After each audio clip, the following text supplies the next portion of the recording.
The story is titled Vanished from Solitary, The Man Who Climbed the Wall. While cameras watch the heat at High Desert State Prison doesn't just sit on you, it pushes into your lungs until every breath feels like you're inhaling dryer lint.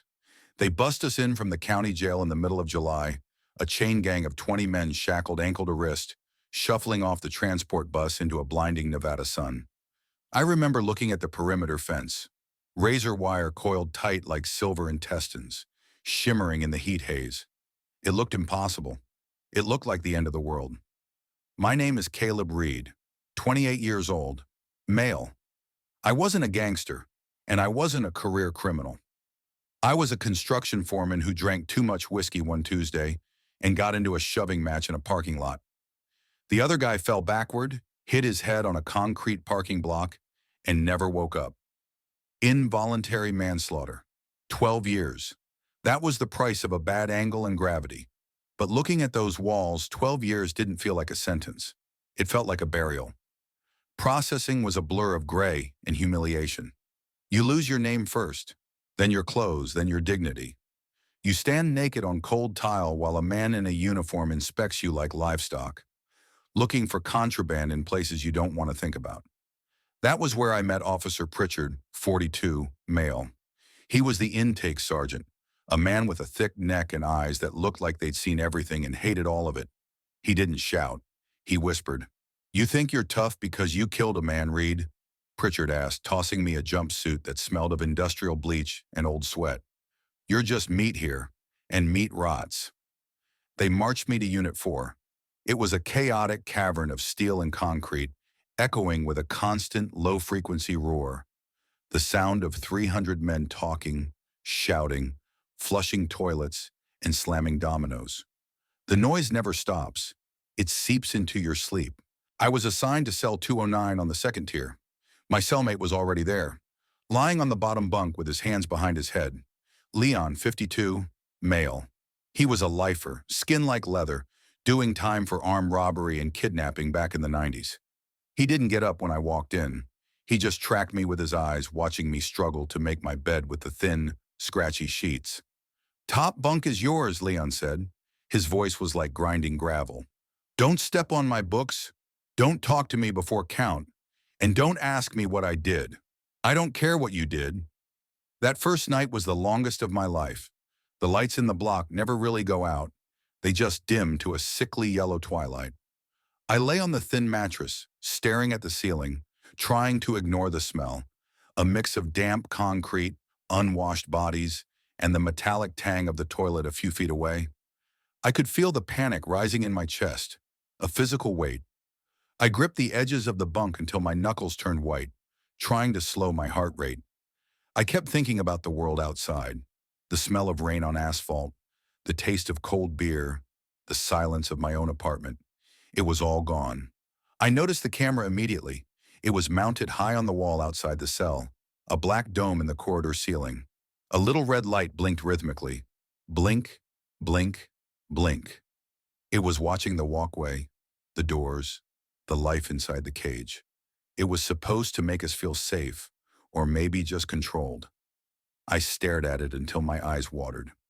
Sometime around 3 a.m., a scream tore through the block. It wasn't a movie scream. It was a wet, gurgling sound, followed by the thud of boots and the crack of batons. I sat up, heart hammering.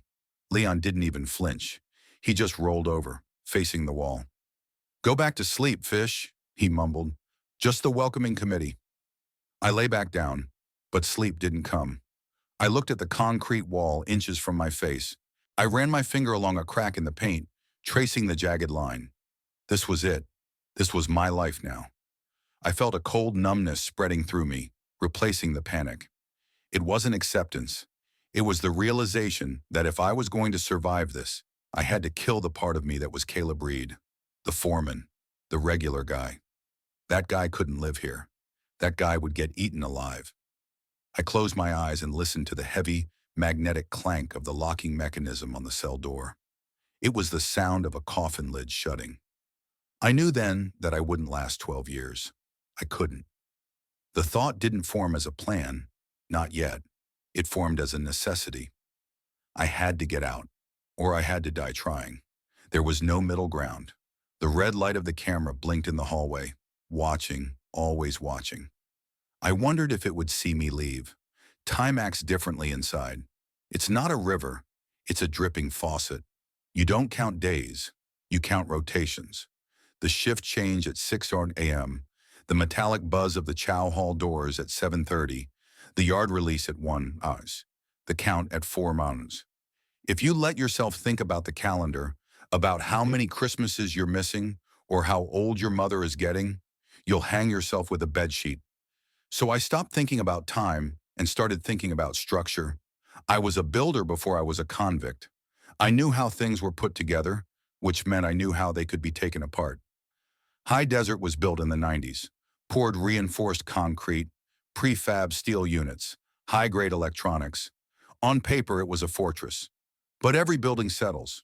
Every system has a rhythm. And if you listen long enough, you hear the glitch. 6 months in, I got a job as a unit porter. It was the lowest rung of the ladder, pushing a mop bucket filled with gray, chemical-smelling water up and down the tiers. But it got me out of the cell. It made me invisible. Officers don't look at the guy cleaning up vomit or scrubbing boot scuffs. They look through him. That invisibility was my first weapon. While I mopped, I watched Officer Pritchard. He ran the second shift like an erratic king.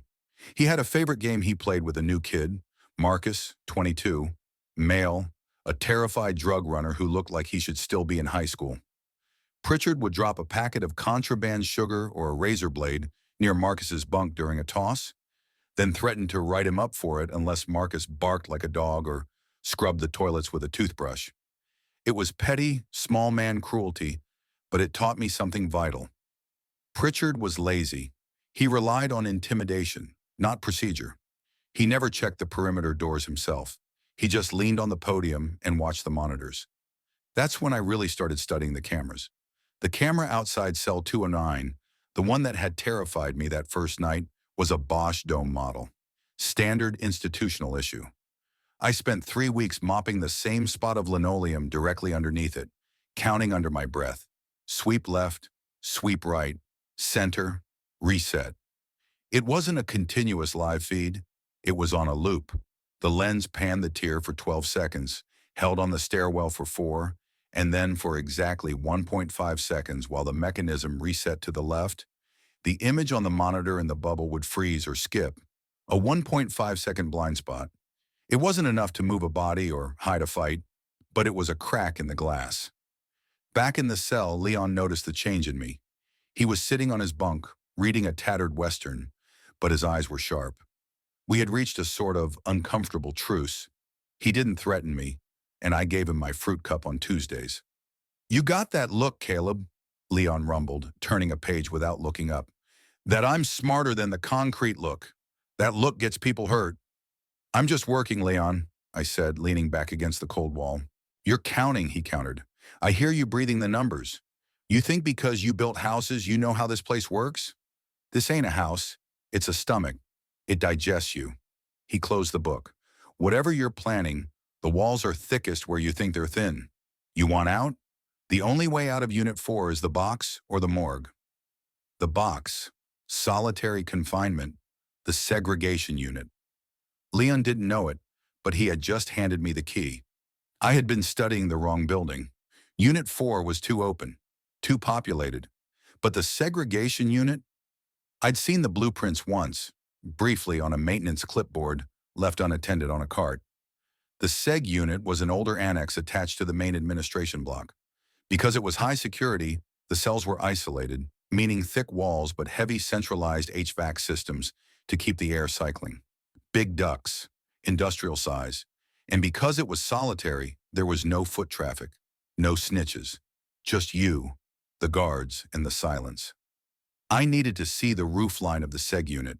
The only place you could see that angle was from the upper yard, near the weight pile, a place dominated by the Aryan Brotherhoods and off-limits to a neutral like me. 2 days later during yard time, I risked it. I walked past the designated neutral zones, heart hammering against my ribs, toward the heavy iron dip bars. The sun was blinding. I pretended to stretch, looking up and over the razor wire fence separating the yard from the segregation annex. There it was, a vent exhaust, rusted around the edges, cranking out steam. It was mounted on the side of the wall, about 20 feet up from the isolation yard. But what caught my eye wasn't the vent. It was the lightning rod cable running parallel to it, a thick, braided copper wire anchored to the concrete, leading from the roof down to the ground. It passed right by the solitary recreation cages. If a man could get into one of those cages, and if a man could climb 20 feet of sheer concrete in under 10 seconds, hey, you lost, superstar. I turned. A massive inmate with a swastika tattooed on his neck blocked the sun. I didn't catch his name, and I didn't want to. I mumbled an apology and backed away, head down. I had what I needed. The realization hit me with the force of a sledgehammer. The escape wasn't here in general population. I couldn't cut bars or dig tunnels with 300 eyes on me. I had to go to the one place everyone else was terrified of. I had to get Pritchard to send me to the hole, and I had to make sure I went there with a tool. I spent the next week stealing, not big things. A metal spoon from the chow hall, filed down against the concrete floor of my cell while Leon slept. A strip of heavy canvas from a torn laundry bag. I hid them inside the hollow metal leg of my bunk. The fear was different now. It wasn't the panic of arrival. It was the cold, vibrating tension of standing on a ledge. I was about to throw away my clean record, my good behavior, and my safety. I was about to declare war on the system. On a Tuesday, the air in the block was heavy, smelling of rain that wouldn't fall. I waited until Pritchard was on duty. He was in a foul mood, screaming at Marcus for walking too slow on the tier. I saw Marcus flinch, saw the tears in the kid's eyes. It made what I had to do easier. I walked up to the podium where Pritchard stood, sipping lukewarm coffee. The camera above us blinked. Sweep, hold, reset. "Officer Pritchard," I said, my voice steady, loud enough for the whole tier to hear. He looked down, sneering. "What do you want, Reed?" "I think you dropped something," I said. I spat on his polished boots, a thick, deliberate gob of spit. The block went dead silent. Even the dominoes stopped clicking. Pritchard stared at his boot, then at me. His face turned a shade of purple that would be funny if I didn't know what was coming. "You stupid son of a bitch," Pritchard whispered. He reached for his radio. "Code red. I need backup in Unit 4. Inmate assault on staff." As they swarmed me, 3 of them, slamming me into the concrete, knees in my back, cuffs biting into my wrists, I didn't fight back. I let them drag me out. As they hauled me past cell 209, I caught Leon's eye. He wasn't sleeping. He was standing at the bars, watching me with a look of pure confusion and horror. I was going to solitary. I was going to the dark. And in my waistband, sewn into the hem of my boxers where the strip search wouldn't find it unless they were thorough, was the filed down spoon. Phase 1 was complete. Now the real suffering would begin. The hole isn't just a room, it's an eraser. It rubs away the edges of who you are until you're just a frantic scribble of paranoia and hunger. They didn't find the spoon. That's the detail everyone asks about. How do you get metal past a strip search where they make you squat and cough until your eyes bulge? The answer is ugly. It involves pain, shame, and a plastic wrap barrier made from a sandwich bag I'd scavenged days earlier. When they marched me into the segregation unit, naked and shivering, Pritchard was there, leaning against the doorframe, grinning like a shark. He wanted me to break. He wanted me to beg. I stared through him, clenching every muscle in my body to keep the metal shim hidden inside me. "Welcome to the bottom, Reed," Pritchard whispered. "Nobody hears you scream down here." My world shrank to 6 by 8 feet. Concrete slab bed, stainless steel toilet sink combo, a steel door with a food slot that clanged like a gunshot twice a day. The light never turned off. It just hummed, a low-voltage drill boring into my skull. For the first week, I didn't move. I couldn't risk retrieving the spoon while the guards were doing their rounds every 30 minutes. I lay on the slab, staring at the ceiling, listening to the guy in the next cell scream about spiders that weren't there. I felt my mind fraying. The silence in the hole is heavy. It pushes on your eardrums. You start hearing your own blood rushing. You start remembering things you wanted to forget. I thought about the man in the parking lot, the sound his head made hitting the concrete. Crack, like a dry branch. I was starving. They fed us Nutriloaf, a brick of ground-up vegetables, cardboard-tasting grains, and mystery meat, baked into a solid, tasteless block. It sits in your stomach like lead, but gives you no energy. I could feel my muscles atrophy. If I waited too long, I wouldn't have the strength to climb. My window of opportunity was exactly 1 hour. Recreation. Rec in Seg isn't a yard. It's a cage. A chain-link box, 10 feet by 10 feet, open to the sky but surrounded by 20-foot concrete walls. You're alone in there. No weights, no basketballs, just you and the gray Nevada sky. On my third day of rec, I saw it close up. The lightning rod cable. It was thick, braided copper, bolted to the exterior wall of the administration building that formed one side of the rec area. It ran from the roof down to the ground, passing about 4 feet away from the top corner of my cage. 4 feet. A suicide jump. If I could get out of the cage, and if I could leap that gap, I could grab the cable. But the cage was sealed tight. Heavy gauge chain link, double welded. That's what the spoon was for. Every day during my hour I worked. I'd pace the cage, muttering to myself like the other crazies, pretending to be broken. But every time I passed the back corner, the blind spot where the tower guard's angle was obscured by an HVAC unit, I went to work. I used the filed handle of the spoon as a lever. I jammed it into the tension loop of the chain link near the roof of the cage. I wasn't cutting the wire. I was untwisting it. It was grueling, finger-shredding work. Metal bit into my skin.